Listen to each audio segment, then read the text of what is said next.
Often, when we think of terrorism, we think of shadowy figures hiding in caves waiting to lash out at us with acts of violence in order to intimidate us. But sometimes, as this Natick, Massachusetts couple found out, that terrorism can come from people with $5,000 suits. Meet Ina and David Steiner, married for over 30 years. Together, they run the website E-Commerce Bites, where Ina has reported on events in e-commerce, while her husband managed the business side of the website. Their goal? To bring awareness to some of the problems unfolding in the online industry, particularly with eBay. We cover industry news. So what I do is I follow what's happening and how it impacts sellers. People would write to us and they would say, hey, I'm having a problem with Amazon, or I'm having a problem with eBay. Basically, they run stories on e-commerce and stories that consumers who use e-commerce would be interested in seeing. In fact, her reporting is so good that people from Wall Street started taking notice. And that is when the harassment began. It felt like corporate terrorism because we were terrorized, and it was very calculated. It was very vicious. One of the things that we also learned was what sadistic pleasure these people took in terrorizing us.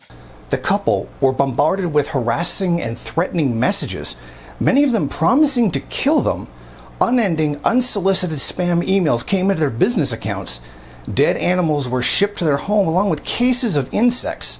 Funeral wreaths were sent to them, along with a book about surviving the loss of a spouse addressed to David.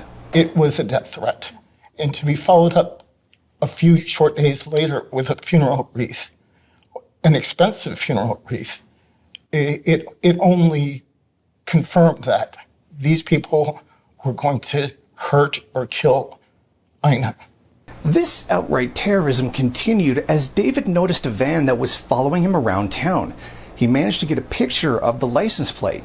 That's what led the police to uncovering the source of it.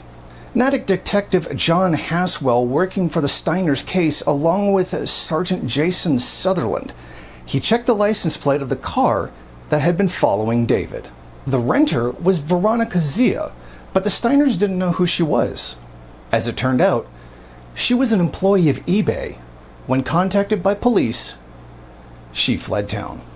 Meanwhile, Detective Haswell was investigating the source of the funeral wreath. It had been purchased with a gift card from a grocery store less than 8 miles from eBay headquarters. According to the store's surveillance cameras, it was purchased by Veronica Zia once again. At this point, the FBI took over the investigation, and 10 months later, U.S. Attorney of Massachusetts Andrew Lelling announced the indictment of 6 people who worked for eBay and contractors who were working with them. Former federal prosecutor Andrew Lelling determined that a plan to destroy the couple was created inside eBay headquarters. He also noticed that the senior management was actually involved in the harassment.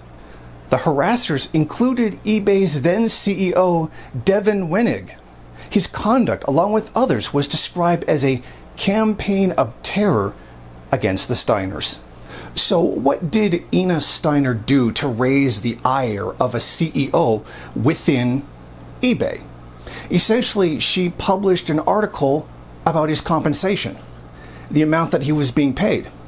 And then internal text messages, which had been recovered by the police, showed that there was a definite call to gather people together in order to ruin this woman's life, in order to reduce it to ashes, to use their exact words.